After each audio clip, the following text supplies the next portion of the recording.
Hello dear student, मैं अनुज कुमार मिश्र आप सभी का स्वागत करता हूं एग्जाम मार्क के इस अमेजिंग प्लेटफॉर्म पे। गाइस, हम लोग कर रहे थे 2D मोशन का क्वेश्चन। सेकंड डायमेंशनल मोशन का जो क्वेश्चन थे हम लोग 40 क्वेश्चन तक लगा लिए थे और आज ये लास्ट स्लाइड है, मतलब 41 से स्टार्ट करेंगे और कंप्लीट कर देंगे जितने क्वेश्चन होंगे अपने पास। और ये जो नोट्स होंगे PDF होंगे आपको टेलीग्राम पे अवेलेबल हो जाएगा, एग्जाम मार्क की ऑफिशियल टेलीग्राम पे आपको मिल जाएगा। तो चलिए स्टार्ट करते हैं अपने सीनेट और एम्स की जर्नी को आगे बढ़ाते हैं। क्वेश्चन नंबर 41 क्या कह रहा है? क्वेश्चन नंबर 41 कह रहा है कि a ball is projected with kinetic energy E. किसी बॉल को काइनेटिक एनर्जी ई देके फेंक दिया गया एट एंगल 45 डिग्री। ठीक है, किसी एंगल 45 डिग्री पे टू हॉरिजॉन्टल, हॉरिजॉन्टल से eight highest point during its flight it's kinetic energy will be. एक गेंद को क्षैतिज से 45 के कोण पर ई गतिज ऊर्जा के साथ फेंका जाता है तो उड़ान के उच्चतम बिंदु पर इसकी गतिज ऊर्जा क्या हो जाएगी? 0 होगी, E/2 होगी, E/√2 होगी या कैपिटल ई होगी? तो देखिए इसको कैसे करेंगे। मान लेते हैं कि हमारे पास ये कोई प्रोजेक्टाइल है, ये कोई प्रोजेक्टाइल है, इसको क्षैतिज से हमने 45 डिग्री देके प्रोजेक्ट कर दिया इनिशियल वेलोसिटी u के साथ। तो ये अपना प्रोजेक्टाइल मोशन करेगा इसके हाईएस्ट पॉइंट पे। यहाँ पे बच्चे वेलोसिटी के दो कंपोनेंट होते हैं, एक कंपोनेंट इधर हो जाएगा u cos 45, एक कंपोनेंट परपेंडिकुलर हो जाएगा u sin 45। ठीक, तो बेसिकली जब ये बॉल उड़ेगा यहाँ से फ्लाई करेगा तो फ्लाई करने की ड्यूरेशन में उसके पास दो कंपोनेंट होंगे, मीन्स u cos 45 और u sin 45। u cos 45 आगे ले जाएगा उसको और u sin 45 ऊपर ले जाएगा, आगे ऊपर चलता रहेगा। जब अपने टॉप मोस्ट पॉइंट पे पहुंच जाएगा, अपने टॉप मोस्ट पॉइंट पहुंचेगा तो वहां पे उसकी वेलोसिटी कुछ टाइम के लिए 0 हो जाती है। मीन्स ऊपर वाला जो वर्टिकल वेलोसिटी है, ये जो u sin 45 यहाँ पे नहीं रहता है, सिर्फ इसके पास एक वेलोसिटी बचती है, उसका नाम होता है u cos 45 डिग्री। ठीक है, ये वाली वेलोसिटी u sin 45 ये नहीं रहती है क्योंकि वो यहाँ पे थोड़ी देर के लिए बॉल रुकती है। ये क्यों रहती है भाई? क्योंकि बॉल को आगे जाना तो इसको तो रहना ही पड़ेगा, ये कॉन्स्टेंटली बनी रहती है। अपने को निकालना काइनेटिक एनर्जी। काइनेटिक एनर्जी बोल रखा है इन्होंने कि कैपिटल ई ले लो, ऐसे कुछ नहीं बोला कि काइनेटिक एनर्जी हमारी क्या है, कैपिटल ई है। अच्छा, जब काइनेटिक एनर्जी कैपिटल ई है तो टॉप मोस्ट पे काइनेटिक एनर्जी क्या हो जाएगा? टॉप मोस्ट पॉइंट पे हमारी काइनेटिक एनर्जी क्या हो जाएगी? तो काइनेटिक एनर्जी का फॉर्मूला होता है बच्चे हाफ mv²। तो हाफ m, अब यहाँ जो v लिखा है ना, v की जगह आप क्या लिखोगे? u cos 45 का स्क्वायर, u cos 45 का स्क्वायर। तो हाफ m u का स्क्वायर, इसका स्क्वायर करना पड़ेगा, सॉरी, u का स्क्वायर। cos 45 कितना होता है? तो cos 45 की जो वैल्यू होती है वो होती है 1/√2। अगर इसका आप स्क्वायर कर दोगे ना, स्क्वायर कर दोगे तो ये बन जाएगा 1 का स्क्वायर डिवाइड रूट का, अगर स्क्वायर करोगे तो वो हट जाएगा, सिंपल 2 बचेगा, यानी 1/2 बचेगा। तो u स्क्वायर इंटू इसको आप लिखोगे 1/2, ऐसे लिख दोगे। तो सिंपली आपका बन रहा है हाफ mu स्क्वायर इंटू 1/2। अब देखिए हाफ mu स्क्वायर, ये तो काइनेटिक एनर्जी है, हाफ mv स्क्वायर बोलो चाहे हाफ mu स्क्वायर बोलो तो काइनेटिक एनर्जी होता है। ठीक, और काइनेटिक एनर्जी को इसने बोला ई ले लो, तो इस जगह को हटा के मैं सिंपली ई लिख सकता हूँ, ई हो गया, इंटू 1/2 का मतलब डिवाइड/2 हो जाएगा। तो काइनेटिक एनर्जी हमारी कितनी हो जाएगी? टॉप मोस्ट पॉइंट पे E/2 हो जाएगा। This is your right answer. Any doubt? मैं इसको जूम कर दूं, थोड़ा सा आप लोग देख लीजिए अच्छे से। ओह, इट्स गायब। काम करूंगा मैं क्वेश्चन को ऐसे नेक्स्ट स्लाइड पे ही कराऊंगा। ठीक, इस पे कराने में थोड़ी दिक्कत हो रहा है। मैं एक बार स्क्रीन विजिबिलिटी चेक कर लेता हूँ। Screen visibility, yes, perfect. Note कर लीजिए इसे। ओके, आगे बढ़ते हैं। क्वेश्चन नंबर 42 कह रहा eight top of the trajectory के टॉप पे of A projectile the acceleration is maximum, minimum, 0 या g। तो बच्चे जब भी प्रोजेक्टाइल मोशन होता है, अब ये छोटे छोटे क्वेश्चन, इसके लिए मैं स्लाइड नहीं इस्तेमाल करूंगा। ऐसे जाएगा, प्रोजेक्टाइल मोशन करेगा, टॉप मोस्ट पॉइंट पे जाएंगे, चाहे जहाँ यहाँ रहो, हर जगह हमारे पास एक एक्सेलरेशन काम करेगा जो अर्थ का एक्सेलरेशन होता है, ग्रेविटेशनल एक्सेलरेशन। नीचे की तरफ जी काम करता है परपेंडिकुलरली, यहाँ भी नीचे की तरफ जी काम करता है, यहाँ भी जी काम करता है, यहाँ भी जी काम करता है। तो कह रहा है टॉप मोस्ट बताना, मतलब अपने को यहाँ बताना है। तो यहाँ पे क्या मैक्सिमम मिनिमम जीरो या जी हो जाएगा बच्चे, यहाँ जी एक्सेलरेशन काम करता है। Acceleration of projectile eight top most point will be जी, और जी की वैल्यू कितनी होती है 9.8 मीटर प्रति सेकेंड स्क्वायर। हम लोग न्यूमेरिकल सॉल्व करने के लिए अप्रॉक्स में 10 मीटर पर सेकेंड स्क्वायर कर सकते हैं। It is acceleration due to gravity, that is G. Next question please. Next question क्या कहता है, कहता है कि when a body is thrown, जब कोई बॉडी को हम लोग क्या करते हैं, फेंकते हैं, थ्रो करते हैं, तो उस कंडीशन की ये बात कर रहा है। When a body is thrown with velocity u, कोई velocity u making an angle theta, कोई एंगल थीटा बना रहा है with horizontal plane, the maximum distance covered by it. तो कोई पार्टिकल को जब हम लोग क्या करते हैं, तो बोला कि जब किसी वस्तु को क्षैतिज तल से थीटा कोण पर यू वेग से फेंका जाता है, जब किसी पार्टिकल को क्षैतिज तल से यू के साथ फेंका जाता है तो क्षैतिज दिशा में अधिकतम दूरी, इसको बच्चे रेंज बोलते हैं, ठीक है। जब कोई पार्टिकल प्रोजेक्टाइल मोशन करता है, कोई पार्टिकल प्रोजेक्टाइल मोशन करता है क्षैतिज से, अगर इसे किसी इनिशियल वेलोसिटी u थीटा देके फेंका जाए तो ये मैक्सिमम जितना डिस्टेंस कवर करता है ना बच्चे, यहाँ से लेके यहाँ तक की डिस्टेंस को बोलते हैं रेंज। क्या बोलते हैं, रेंज। तो रेंज का फॉर्मूला क्या होता है, रेंज का फॉर्मूला होता है you square sine 2 theta by g. तो रेंज का formula u square sine 2 theta by g, ये होगा बच्चे सी में देखिए, u square sine 2 theta by g, ठीक है। रेंज का फॉर्मूला तो अपने कॉपी में आप लोग लिख लीजिए, you square sine 2 theta by G. Clear, कोई डाउट नहीं, तो सिंपल सा आप इसको यहाँ लिख सकते हो। रेंज क्या होता है, you square sine 2 theta upon में जी। अपने टाइम बता रहा हूँ बच्चे कि बहुत लोग ये जो प्रोजेक्टाइल मोशन के जो फॉर्मूले हैं ना वो भूल जाया करते थे। प्रोजेक्टाइल मोशन के फॉर्मूला याद करना बहुत इंपॉर्टेंट है, क्योंकि प्रोजेक्टाइल मोशन जो चैप्टर है इस पे जो क्वेश्चन बनते हैं ना वो डायरेक्ट फार्मूला बेस्ड बनता है, डायरेक्टली। इसमें कोई इधर उधर राउंड में घुमा नहीं, सिंपल से फॉर्मूले पे वैल्यू पुट करो, अपना आंसर ले लो। ऐसे क्वेश्चन बनते हैं प्रोजेक्टाइल मोशन के ऊपर, ठीक है। चलिए आगे बढ़ते हैं, नेक्स्ट क्वेश्चन।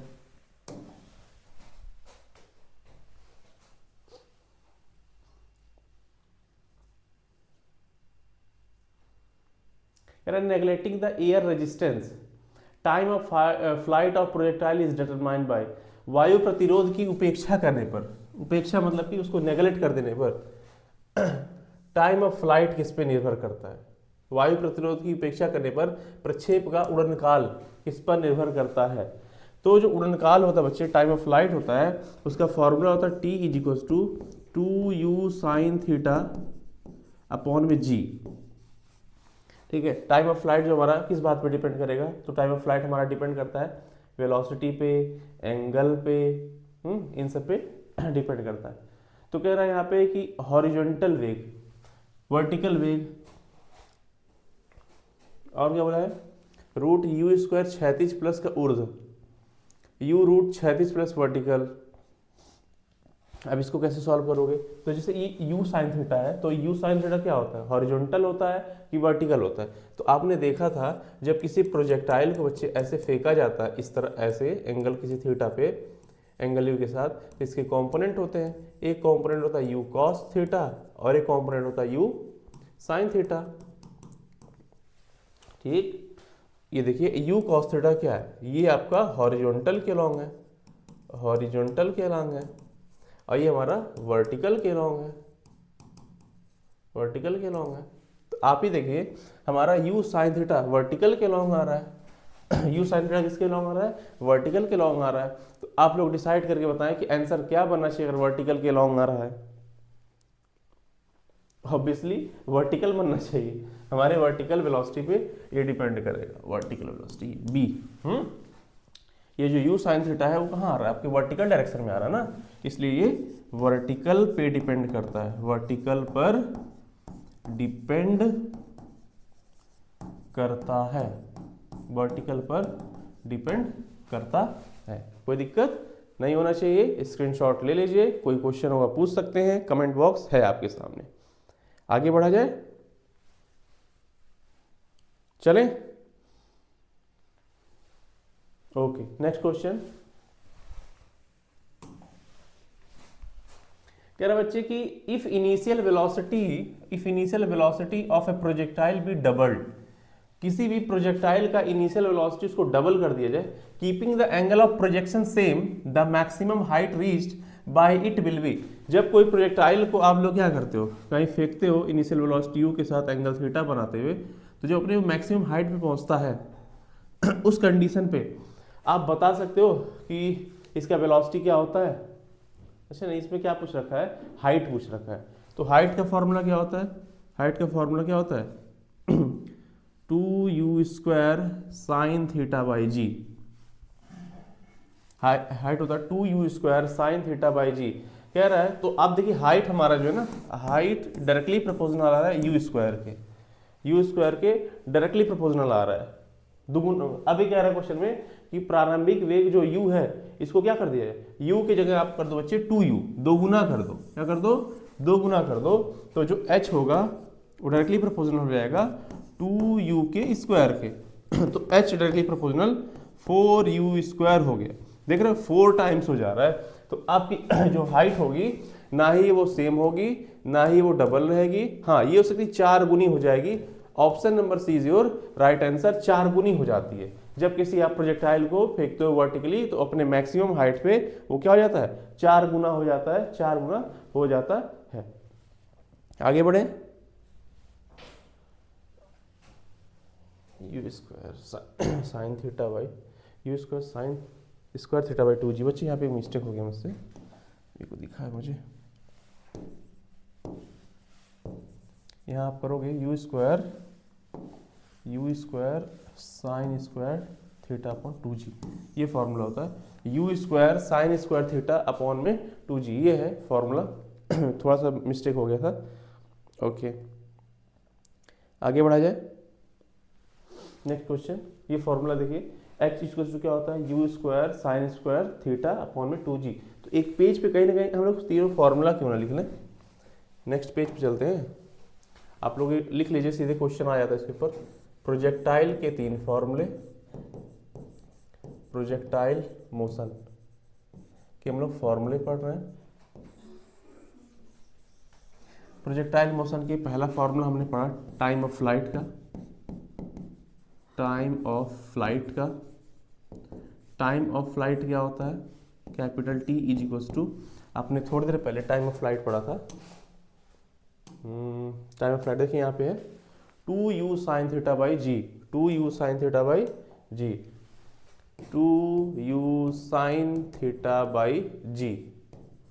दूसरा आपने फॉर्मूला पढ़ा रेंज का, मतलब कि कोई प्रोजेक्टाइल को जब हम लोग यहाँ से फेंकते हैं तो यहाँ से एंगल थीटा देने पे वो यहाँ तक पहुँचने में जो डिस्टेंस कवर करता है उसको रेंज बोलते हैं, बीच वाले को कितना मैक्सिमम हाइट बोलते हैं, और एक बात और, इतने में जो टाइम लिया ना इसको टाइम ऑफ फ्लाइट बोलते हैं। टाइम ऑफ फ्लाइट हो गया। रेंज का फॉर्मूला क्या है, हमने रेंज का फॉर्मूला पढ़ा है कहीं, सॉरी रेंज का formula u² sine 2 theta by g, u² sine 2 theta by g, u² sine 2 theta by g. और तीसरा फॉर्मूला हमने अभी पढ़ा है यहाँ पे थोड़ी देर पहले, किसका, हाइट का। हाइट का क्या हो जाएगा HEIGST। हाइट का फॉर्मूला कितना होता है बच्चे, h इज इक्वल्स टू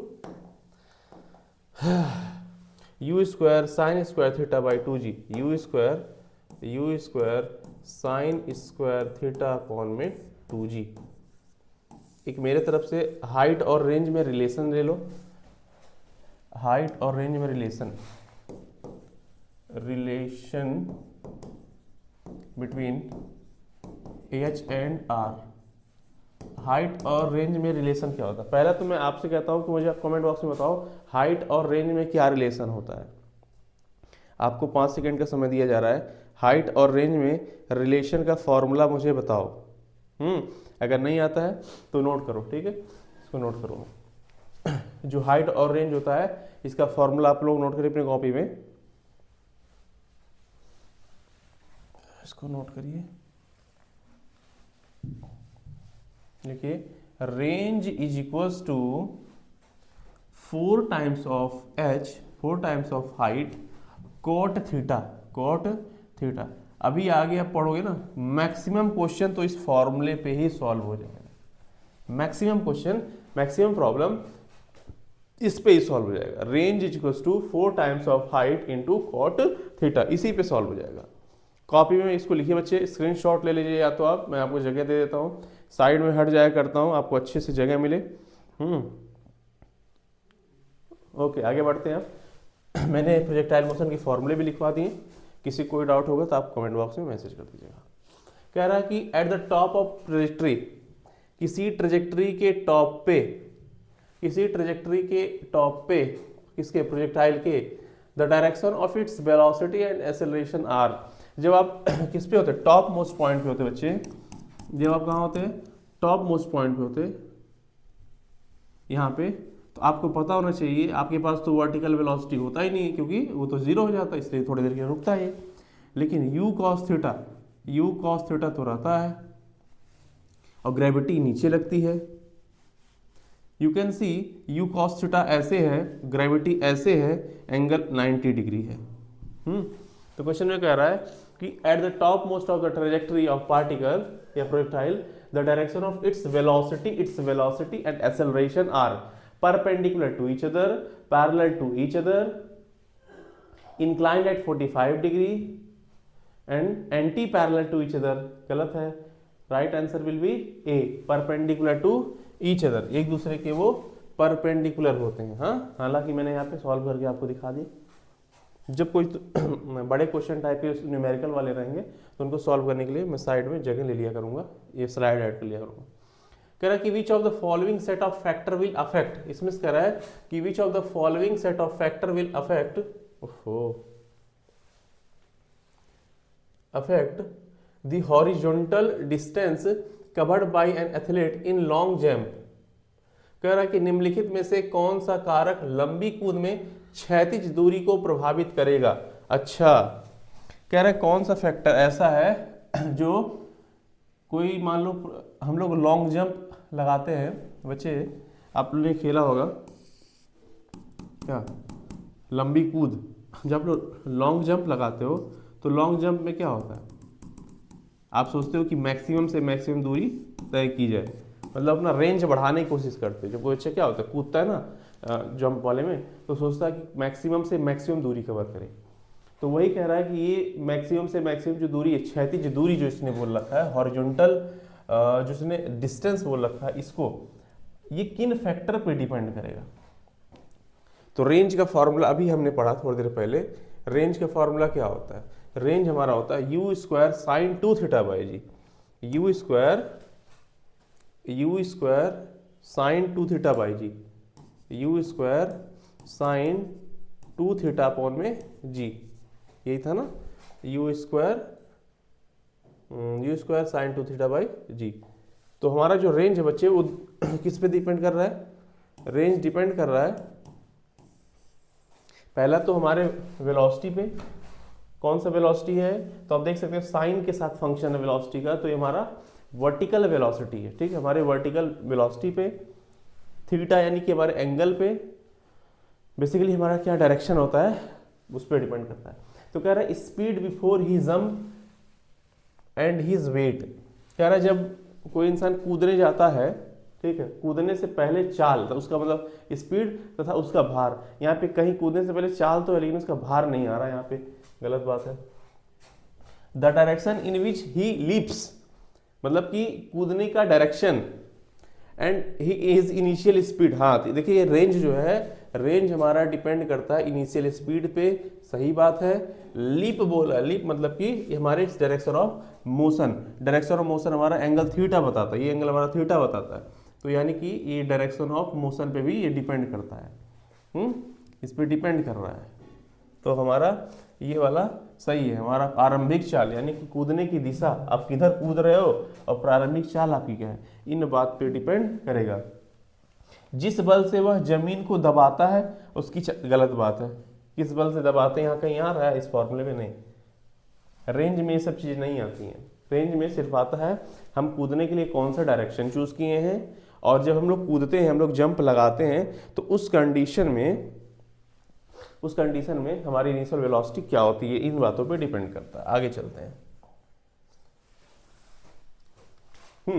कह रहा है in a projectile motion velocity at maximum, बार बार ये चीज पूछ रहा है, देख लीजिए, वेलोसिटी एट मैक्सिमम हाइट। जब हम लोग प्रोजेक्टाइल मोशन देखते हैं, इनिशियल वेलोसिटी यू से चला, एंगल थीटा लिया, ये देखिए यहाँ पहुंचे, टॉप मोस्ट पे बताए थे बच्चे।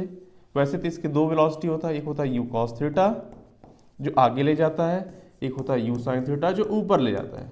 जब ये टॉप मोस्ट पॉइंट पे पहुंचता है तो और ऊपर जाता नहीं, तो मतलब इसका यू साइन थीटा वाला जो फैक्टर है वो खत्म हो जाता है, जीरो हो जाता है। तो इसके पास आगे बढ़ाने वाला फैक्टर बचा यू कॉस थीटा। तो कह रहा है in a projectile motion velocity at maximum height, maximum height पे जो वेलोसिटी होता है बच्चे वो होता है u cos theta, as you see in your P. ठीक है, यू कॉस थीटा होता है। इसका आप चाहो स्क्रीनशॉट ले लो। 1 2 3 आपने स्क्रीनशॉट ले लिया होगा। आगे बढ़ते हैं।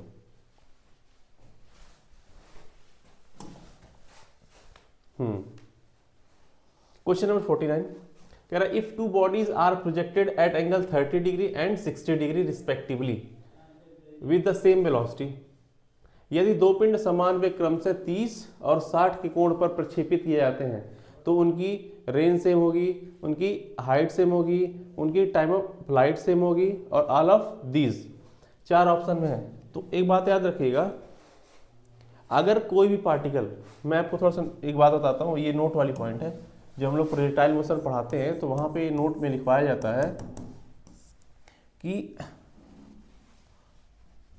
अगर एक पार्टिकल ऐसा है जिसको 30 डिग्री पे प्रक्षेपित किया गया है और दूसरे पार्टिकल को 60 डिग्री पे प्रक्षेपित किया गया, मतलब प्रोजेक्ट किया गया है, और इनका जो एंगल है, एंगल ऑफ प्रोजेक्शन है, इनका सम 90 डिग्री आ जाए, इनका angle of projection AOP, angle of projection कितना आ जाए, 90 डिग्री आ जाए, तो बच्चे ये दोनों ही जो है उस सेम रेंज को तय करते हैं। ये भी सेम रेंज और ये भी सेम रेंज फिक्स दिख रहा है, दोनों ही सेम रेंज को दूरी तय करता है। तो आप देख सकते हैं आपके क्वेश्चन में 30 डिग्री और 60 डिग्री दे रखा है। अब जब 30 डिग्री और 60 डिग्री दिया है तो आप ही बताइए, इनका जब मैं सम करूंगा तो सम करने पे आंसर कितना आ जाएगा? सम करने पे आंसर बोलो बच्चे कितना आएगा? 30 और 60 का सम करो तो 30 और 60 का सम करने पे 90 आ जाएगा। यानी कि हमारा ये वाला कंसेप्ट लग जा रहा है। कौन सा? एंगल ऑफ प्रोजेक्शन एओपी वाला 90 डिग्री का अगर है तो ये दोनों का रेंज क्या हो जाएगा? सेम हो जाएगा। तो उसमें क्या हो जाएगा? Their range are same, height same, गलत, हाइट नहीं सेम होगा, उनकी समय सेम नहीं होगी, उपरोक्त में से सभी गलत है। ये वाला उनका जो रेंज होगा बच्चे वो क्या हो जाएगा? समान हो जाएगा। क्यों? क्योंकि इनका एओपी एंगल ऑफ प्रोजेक्शन के जो एंगल का सम है वो क्या आ रहा है? 90 आ रहा है। आगे बढ़ते हैं, ये फॉर्मूला आप नोट कर लीजिएगा, काम आता रहेगा। क्वेश्चन ये भी देखिए, कह रहा है a ball is projected with velocity v naught, किसी बॉल को इनिशियल वेलोसिटी v नॉट देके प्रोजेक्ट किया गया at angle of elevation 30 degree. अच्छा, 30 डिग्री के साथ फेंका गया। Mark the correct statement. आपको यहाँ 4 स्टेटमेंट दे रखा है, उसको मार्क करेंगे। एक पेज में ऐड कर लेता हूँ ताकि मैं आपको इस स्टेटमेंट को समझा भी सकूँ। तो हमारे पास कोई प्रोजेक्टाइल है, इसको 45 डिग्री पे फेंका गया। 45 ही देना बच्चे, क्वेश्चन कितना दिया है? सॉरी 30 डिग्री दिया है, सो सॉरी 30 डिग्री इन्होंने दिया।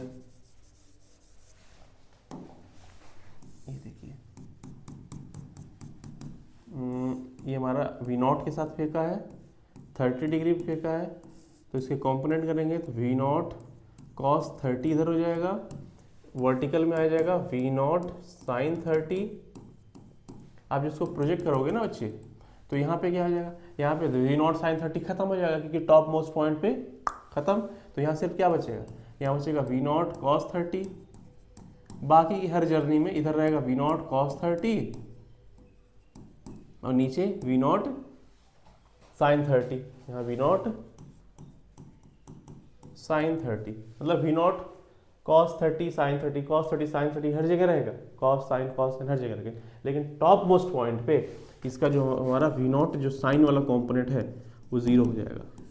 वो क्या हो जाएगा, जीरो हो जाएगा। क्यों, क्योंकि टॉप मोस्ट पॉइंट पे इसका वर्टिकल वेलोसिटी जीरो हो जाता है, इसलिए तो पार्टिकल हमारा रुकता है। क्या क्या बात बोला देखते हैं। बात number 1, kinetic energy will be zero eight highest point of the trajectory. बच्चे बोल रहा है कि इस हाईएस्ट पॉइंट पे यहाँ पे हमारा काइनेटिक एनर्जी जीरो होगा। तो काइनेटिक एनर्जी पहली बात इन्होंने बोला काइनेटिक एनर्जी जीरो। आपको अगर याद होगा तो मैंने जब पहला ही क्वेश्चन सॉल्व किया था 41 वाला, तो वहाँ आया था kinetic energy top most point पे E/2 यानी काइनेटिक एनर्जी आधी हो जाती है। इन्होंने बोला जीरो। तो बच्चे ये पहला वाला ऑप्शन क्या हमारा गलत है, काइनेटिक एनर्जी जीरो नहीं होता है, वो काइनेटिक एनर्जी अपने इनिशियल एनर्जी का आधा हो जाता है। तो हमारा ये वाला तो गलत है। कह रहा कि vertical component of momentum will be conserve, vertical component of momentum will be conserve. Momentum का फॉर्मूला होता है P = mv, mass into velocity. अब देखिए मोमेंटम हमारा दो कंपोनेंट बन सकता है, एक हमारा मोमेंटम बनेगा वर्टिकल कंपोनेंट। जब मोमेंटम का वर्टिकल कंपोनेंट बनाओगे तो मास इंटू वर्टिकल वेलोसिटी लोगे, और वर्टिकल वेलोसिटी क्या है आपकी v naught sine 30, v naught sine 30। अब वहीं पे हॉरिजॉन्टल मोमेंटम की बात करो तो बच्चे वो हो जाएगा m into V naught cos 30। कह रहा है कि क्या ये वर्टिकल वाला कंजर्व होगा, ये क्वेश्चन में कह रहा है कि vertical component of momentum will be conserve. नहीं बच्चे, वर्टिकल वाला हमारा कंजर्व नहीं होगा, क्योंकि देखिए यहाँ पे तो हमारा वर्टिकल, यहाँ जो मोमेंटम है वो वर्टिकल वेलोसिटी पे डिपेंड करेगा। तो वर्टिकल वेलोसिटी चलिए यहाँ वी नॉट साइन 30 है, V naught sine 30, V naught sine 30, लेकिन टॉप मोस्ट पॉइंट पे जाते वी नॉट साइन 30 गायब हो जाता है। ठीक है, तो कभी रह रहा है कभी गायब हो रहा है, तो कैसे कह सकते हैं कि हमारा ये वर्टिकल वाला कंजर्व होगा। तो वर्टिकल वाला कंजर्व नहीं होगा, इस वाले को आप गलत मार्क करोगे, बी वाला गलत है। सी कह रहा है horizontal component of momentum will be conserve. हाँ ये बात सही है, ये जो वी नॉट कॉस 30 है, कहीं भी आप देख लो पार्टिकल के प्रोजेक्टाइल मोशन के दौरान आप किसी पॉइंट पे अगर तुम देखोगे हॉरिजॉन्टल कंपोनेंट v cos 30 बना ही रहेगा। तो v cos 30 अगर सेम है, कांस्टेंट है, तो हॉरिजॉन्टल डायरेक्शन में जो मोमेंटम बना वो भी क्या हो जाएगा, सेम होगा, कंजर्व होगा। तो ये बात बोल सकते हैं कि यहाँ पे सॉरी ये हॉरिजॉन्टल कंपोनेंट में जो मोमेंटम है वो कंजर्व है, वो 100% कंजर्व है। कह रहा highest point of the trajectory, उच्चतम बिंदु पर गुरुत्वीय स्थितिज ऊर्जा न्यूनतम होगी। हाईएस्ट पॉइंट पे ट्रेजेक्टरी के जो हमारा ग्रेविटेशनल पोटेंशियल एनर्जी है वो मिनिमम होगा, ऐसा बात नहीं। आप देखेंगे जब हाईएस्ट पॉइंट पे पहुंचता है ना तो उसकी रेडियस ये मैक्सिमम होती है। और ग्रेविटेशनल पोटेंशियल एनर्जी निगेटिव, आप पता है ग्रेविटेशनल पोटेंशियल एनर्जी कितना होता है माइनस का G(m1m2/r) होता है। यहाँ क्या होता है, यहाँ रेडियस देखिए ज़्यादा है, रेडियस जाते तो पोटेंशियल एनर्जी कम हो जाएगा। अच्छा है, तो यह बोला है कि न्यूनतम होगी, लेकिन बच्चे एक बात ध्यान रखना ये निगेटिव है, तो जो आपको वैल्यू कम दिख रहा है ना वो एक्चुअली में क्या होगा, वो ज़्यादा होगा। हाँ, तो ये ऑप्शन भी गलत हो जाएगा हमारा। राइट आंसर तो यही मिल गया, तो बाकी ट्राई करने की कोई ज़रूरत नहीं है, लेकिन फिलहाल हमें हर एक पॉइंट पे ध्यान देना होगा, इसलिए क्योंकि हो सकता है कि अगला ऑप्शन में भी पॉसिबिलिटी है आंसर सही होने की। तो एग्जामिनर ऐसे भी क्वेश्चन बनाते हैं, पहले तो मुझे लगता है कि हाँ ये वाला आंसर सही है, तब तक उसके थोड़ी ही देर बाद पता चलता है उसके आगे भी कुछ ऑप्शंस दिए हुए थे, इसलिए अधूरा काम ना करें। मैं जब भी सॉल्व कराता हूँ तो पूरे क्वेश्चन सॉल्व कराता हूँ। अच्छा, आप स्क्रीनशॉट के लिए मैं हाँ ये आप नोट कर लीजिए, हो सकता है आपके काम आए कभी ना कभी, एग्जाम टाइम में काम आएगा। हाँ ओके, आगे बढ़े। नेक्स्ट क्वेश्चन कह रहा है ए particle is moving in circle. अच्छा, कोई पार्टिकल है सर्कल में मूव कर रहा है विथ यूनिफॉर्म स्पीड v के साथ मूव कर रहा है। इन मूविंग मतलब घूमने के दौरान में from A point two other diametrically opposite point. अच्छा, कह रहा है एक कण समान चाल v से वृत्तीय पथ पर चल रहा है, व्यास के एक सिरे से दूसरे सिरे तक जाने पर। कह रहा है कि ए particle is moving in a circle with uniform speed v in moving from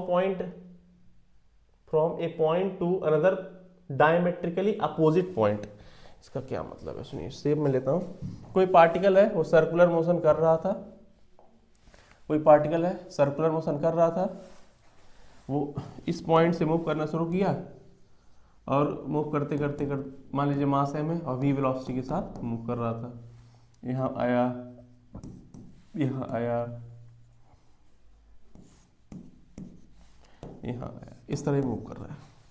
कह रहा है डायमेट्रिकली अपोजिट बात करो, तो डायमेट्रिकली अपोजिट ये देखो, ये डायमीटर पे है ना, ये डायमेट्रिकली अपोजिट है, डायमीटर के उस साइड है, ये इस साइड है, तो इसको आप बोल सकते हो क्या है, ये डायमेट्रिकली अपोजिट है, डायमेट्रिकली अपोजिट है। कैसे अपोजिट? वेलोसिटी ऊपर, वेलोसिटी नीचे। अच्छा, तो बात क्या करना है, the momentum changes by M भी, तो मतलब मोमेंटम में चेंज क्या होगा, एम भी होगा। देखते हैं, अगर मैं यहाँ पे मोमेंटम लिखूं तो P1 इक्वल हो जाएगा हमारा m इंटू वी। ये देखिए ऊपर की तरफ जा रहा है, ऊपर की तरफ जा रहा है, तो प्लस का y एक्सिस में जा रहा है, तो प्लस का m भी हो जाएगा।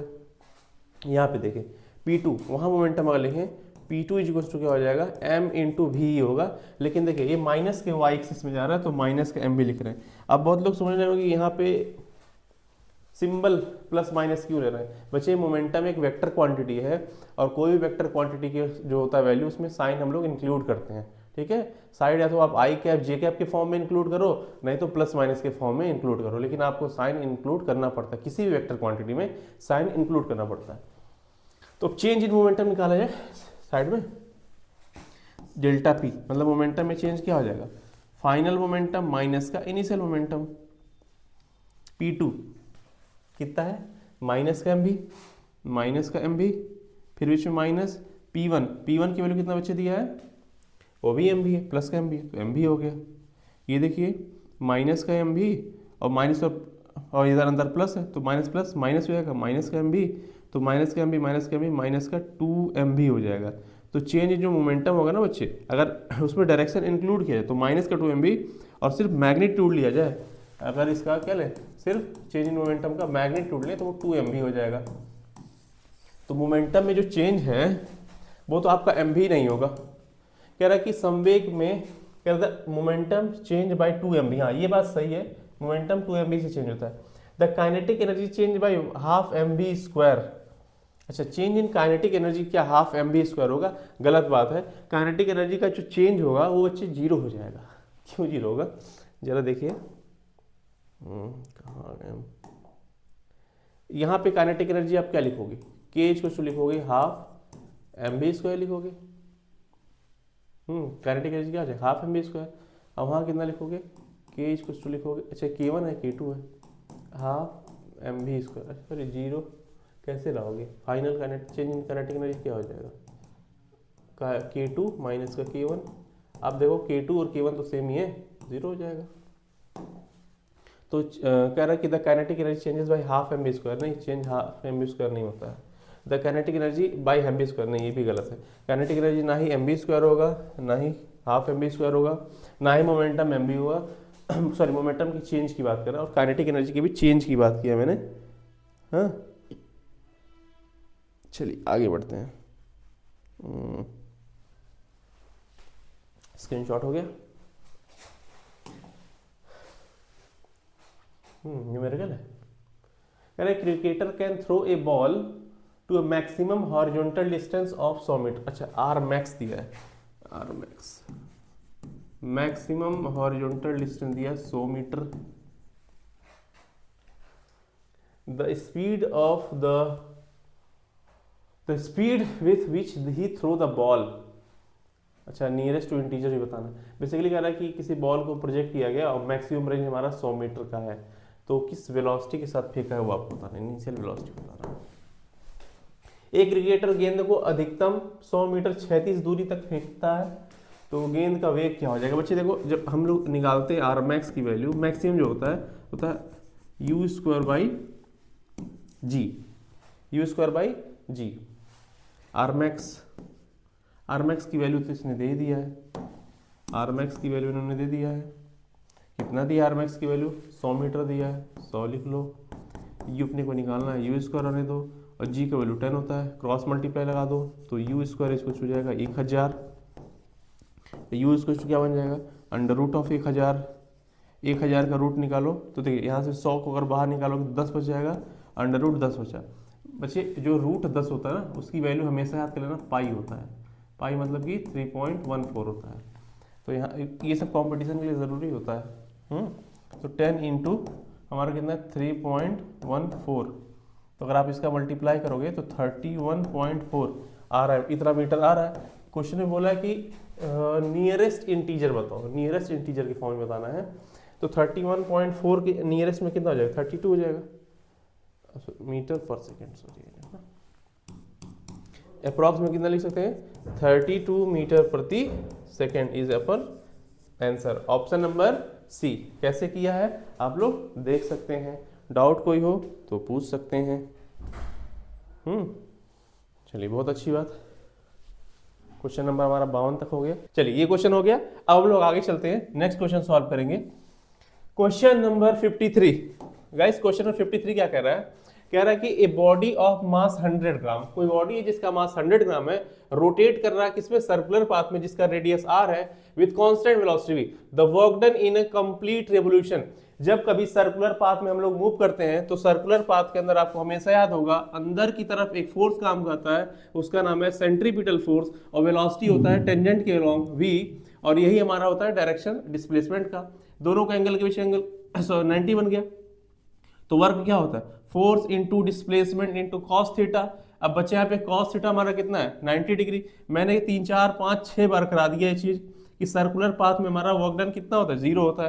कॉस 90 की वैल्यू कितना होता है 0, और किसी का भी मल्टीप्लाई आप बच्चे 0 से करोगे तो आपका पूरा टर्म निकल के कितना आ जाएगा 0 जूल। तो इतना मुझे सॉल्व करने की जरूरत नहीं था क्योंकि मैं ऑलरेडी आपको इस क्वेश्चन करा चुका हूँ, इसलिए फटाक से इसका आंसर लगा दो डी 0 हो जाएगा। ठीक है नेक्स्ट क्वेश्चन, क्वेश्चन नंबर 54 कह रहा है कि इन एटम किसी एटम के अंदर for electron to revolve around nucleus the necessary centripetal force is obtained from the following force exerted by nucleus on electron. Okay कह रहा है हमको न्यूक्लियर फोर्स है, ग्रेविटेशनल फोर्स है, मैग्नेटिक फोर्स है, इलेक्ट्रोस्टैटिक फोर्स है।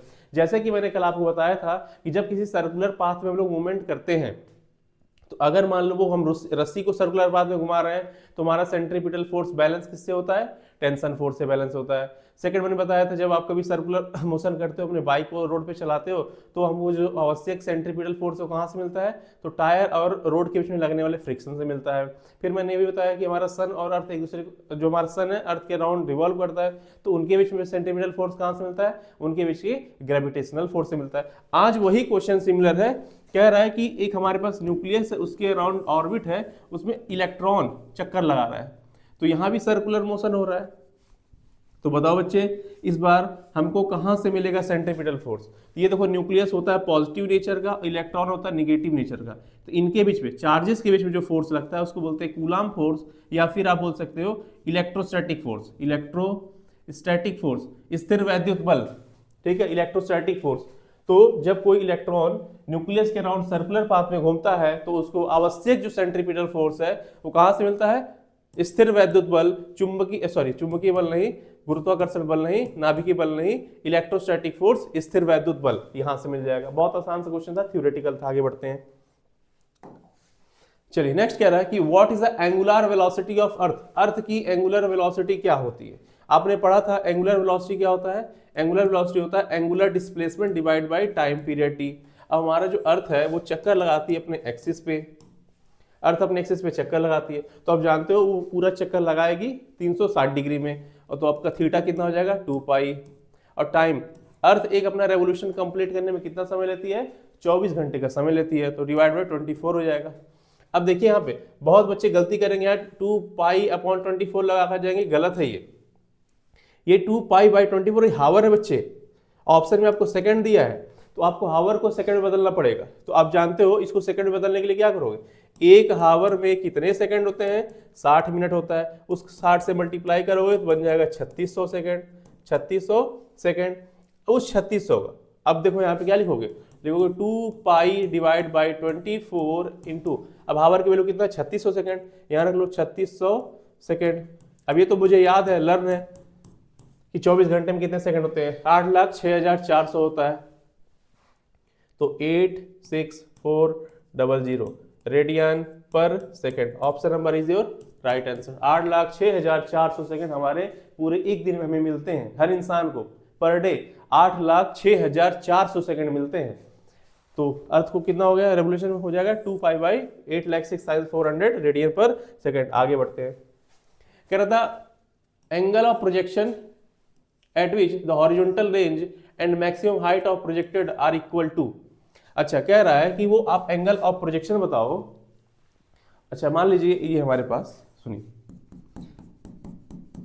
अर्थ है, इनिशियल वेलोसिटी u देके मैंने फेंका एंगल थीटा पे, तो होगा क्या, ये मैक्सिमम हाइट पे पहुंचेगा, अपने मैक्सिमम हाइट h पे पहुंचेगा और फिर नीचे आ जाएगा और यहाँ पे आपका रेंज मिल जाएगा। कह रहा तो द एंगल ऑफ प्रोजेक्शन, आप उस एंगल ऑफ प्रोजेक्शन को बताओ विच, जिसपे, एट विच हॉरिजॉन्टल रेंज, जो रेंज होता है, रेंज होता है, जो रेंज होता है, जो रेंज होता है, एंड मैक्सिमम जो हाइट होता है, मैक्सिमम हाइट होता है, वो क्या हो जाए, इक्वल हो जाए।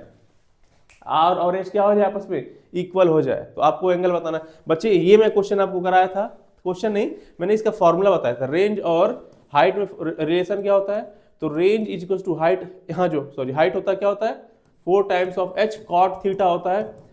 अगर नहीं विश्वास हो तो मैं आपको दिखाता हूँ, ये मैंने कहाँ कराया था, ये देखिए यहाँ पे रेंज और हाइट में रिलेशन। मैंने बोला था कि ये बहुत ज्यादा एग्जाम में काम, तो सीधे अब जिनको नहीं आता वो रेंज का फॉर्मूला लगाएंगे, हाइट का फॉर्मूला लगाएंगे, डिवाइड करेंगे, तब जाके आंसर लाएंगे। और जिसे पता है range equal to 4h cot theta, फटाक से इसको लगा लेंगे।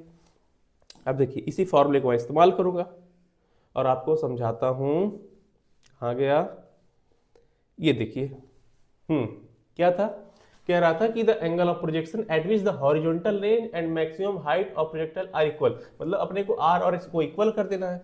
तो देखो, तो जहां पे आर लिखा है ना, वहां एच लिख सकते हो, एच इक्वल हो जाएगा 4h cot थीटा, एच से एच कट गया, यहाँ कितना बचा 1, इधर कितना बचा 4 cot थीटा। एक काम करो, दोनों तरफ रेसिप्रोकल कर लो। क्या कर लो, रेसिप्रोकल। तो रेसिप्रोकल करने पे इधर 1/1 ही हो जाएगा, ये 4 क्या हो जाएगा 1/4 हो जाएगा। और कॉट थीटा का रेसिप्रोकल क्या होता है, अगर कहीं ऐसे लिखा हो 1 में कॉट थीटा, तो हमारा क्या बन जाता है, tan थीटा बन जाता है।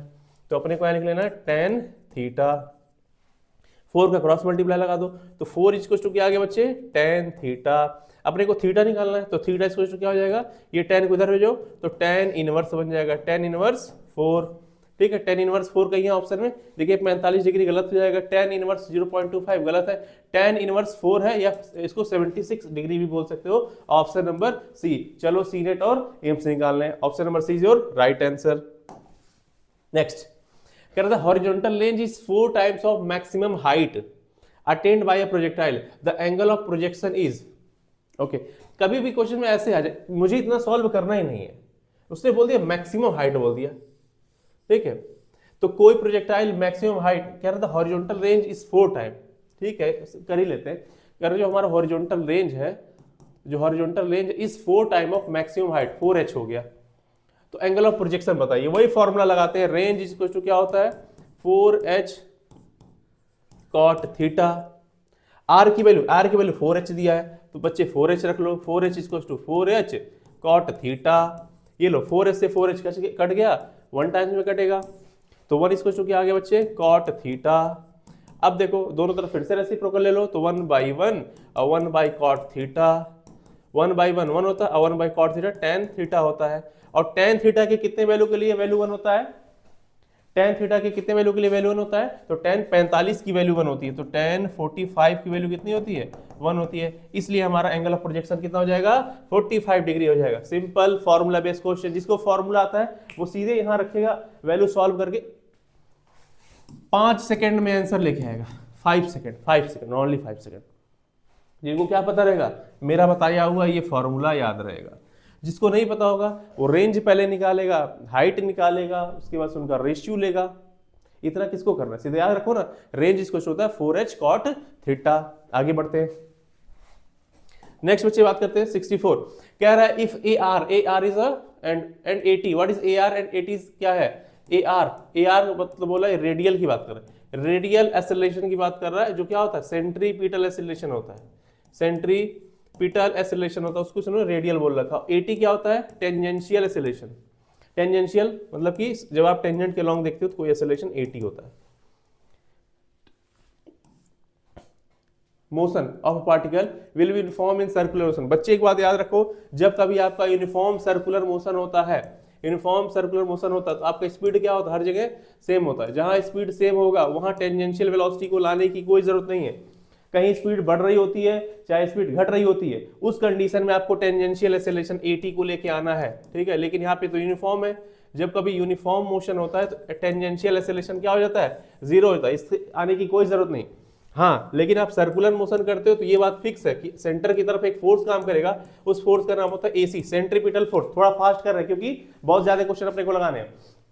तो एक बात आ गया कि हमारा सेंट्रीपिटल फोर्स कभी जीरो नहीं हो सकता, सेंट्रीपिटल एक्सेलरेशन कभी जीरो नहीं हो सकता, लेकिन टेंजेंशियल एक्सेलरेशन जीरो हो सकता है। कब? जब आप यूनिफॉर्म मोशन कर रहे हो। यूनिफॉर्म मोशन के अंदर आपका जो टेंजेंशियल एक्सेलरेशन होता है वो जीरो होता है। हाँ, लेकिन बोलता कि वेलोसिटी इंक्रीजिंग या डिक्रीजिंग नेचर का है तो आपका टेंजेंशियल एक्सेलरेशन आ जाता। तो अपना ऑप्शन में क्या है?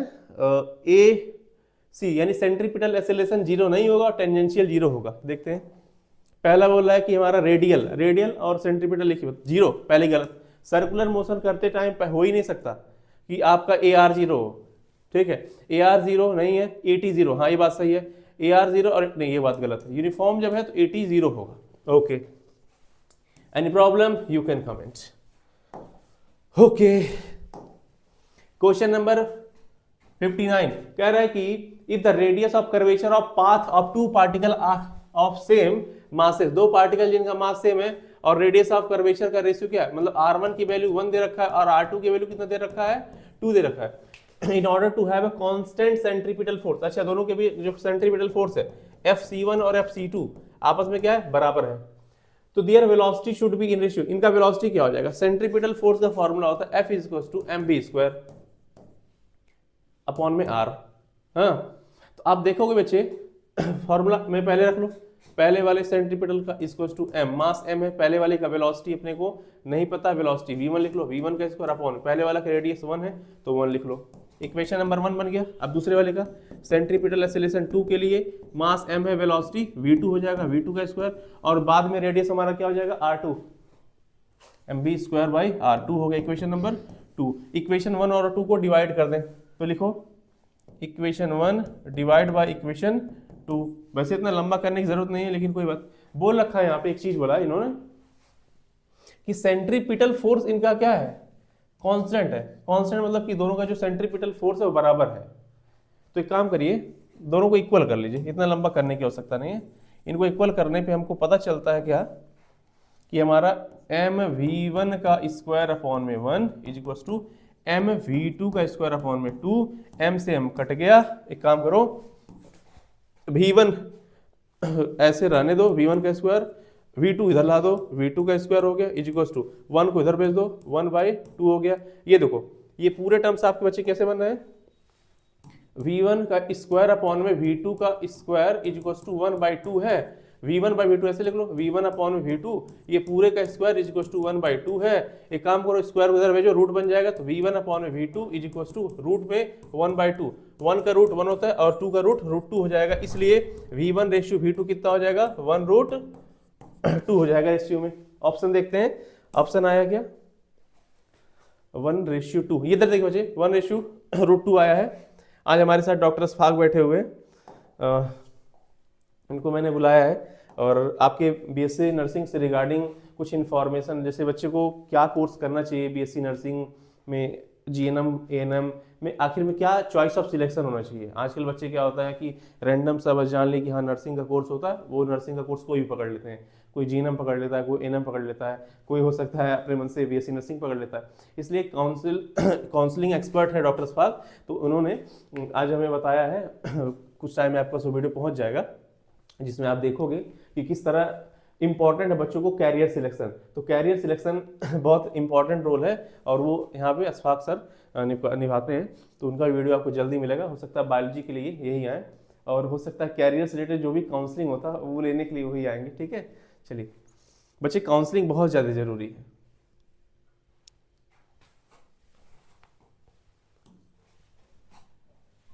The acceleration of train travelling with speed 400 metre. कोई ट्रेन है चल रहा है 400 मीटर प्रति सेकंड के साथ, ठीक है, और किसी रेडियस ऑफ कर्वेचर 160 मीटर पे मुड़ रहा है, रेडियस ऑफ कर्वेचर दे दिया 160 मीटर। बताओ उसका त्वरण क्या होगा। अब भैया जब मुड़ रहा है तो अंदर की तरह काम करेगा, centripetal acceleration AC is equal to क्या हो जाएगा, v स्क्वायर बाई आर होता है। v की वैल्यू कितना दी है 400, 400 इंटू 400 अपॉन में r की वैल्यू 160। इसको कैसे करोगे, 1 0 से 1 0 गया तो आपका 1 2 3 0 हो गया, इंटू 4 चौको 16 हो गया, अपॉन में 16 हो गया, 16 से 16 कट गया, 1000 मीटर प्रति सेकंड स्क्वायर आ गया। ऑप्शन में आपको नहीं दिया है लेकिन किलोमीटर दिया है, इसको आप लिख सकते हो 1 किलोमीटर प्रति सेकंड का स्क्वायर, ये हो जाएगा आंसर आपका। Next and hope so last question है। हालांकि हमने 2D मोशन को बहुत अच्छे से कराया और ये लास्ट क्वेश्चन देखते हैं क्या है। कह रहा है कि व्हाट हैपेंड, क्या होगा जब centripetal acceleration of a revolving body is double. Okay, v को डबल कर दिया गया, हाफ कर दिया एंगुलर वेलोसिटी को। कह रहा है कि what happened to the centripetal acceleration of a revolving body if you double the orbital speed v and half the angular velocity omega. तो v इक्वल टू होता है बच्चे r ओमेगा। अब तुमने क्या किया, तुमने अपने इस वेलोसिटी को 2v कर दिया, r इंटू ओमेगा, ओमेगा को तुमने क्या कर दिया, आधा कर दिया। तो क्या होगा इस कंडीशन में, तो क्या बोला है कि U double your orbital velocity, मैंने डबल कर दिया है एंड हाफ कर दिया है एंगुलर वेलोसिटी को। तो इधर क्रॉस मल्टीप्लाई करेंगे। एक काम करते हैं, सेंट्रीपिटल एक्सेलरेशन के बारे में इन्होंने पूछ रखा है, तो सेंट्रीपिटल एक्सेलरेशन क्या होता है, इसको मिटाइए। सेंट्रीपिटल एक्सेलरेशन क्या होता है, centripetal acceleration AC is equal to, अगर ओमेगा के टर्म में लिखें, ओमेगा का फॉर्मूला नहीं याद आ रहा है, A इक्वल टू क्या होता है, v स्क्वायर बाई आर होता है, v क्या होता है, r ओमेगा होता है, R square omega square upon में r से r कट गया, ओमेगा स्क्वायर अपॉन में r। तो यहाँ क्या लिखोगे आप, ओमेगा स्क्वायर अपॉन में r। आपने वेलोसिटी को क्या कर दिया, 2v कर दिया। तो पहला केस तो ये हो गया AC। अब आप निकालोगे वेलोसिटी, अब AC निकालोगे जब वेलोसिटी मैंने 2v कर दिया है, 2v का स्क्वायर अपॉन में r।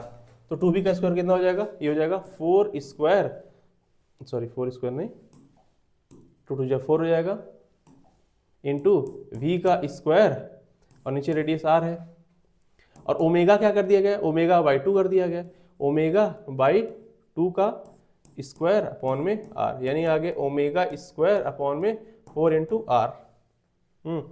r से r कट गया, वो आपका 4 भी आ रहा है, 4 भी। अच्छा, इतना लंबा करने की जरूरत नहीं है, सिंपल से मैं आपको बताता हूँ, हटाओ इन सभी को हटाओ, इतना लॉन्ग करने की जरूरत नहीं है।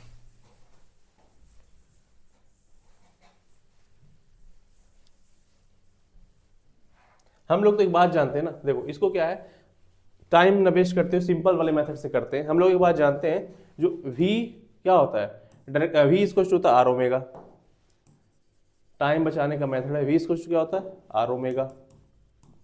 बोल रहा है वेलोसिटी को दुगना कर दिया गया है, वेलोसिटी को आपने डबल कर दिया है, और ओमेगा को क्या करते हैं आप, ओमेगा को आपने आधा कर दिया है।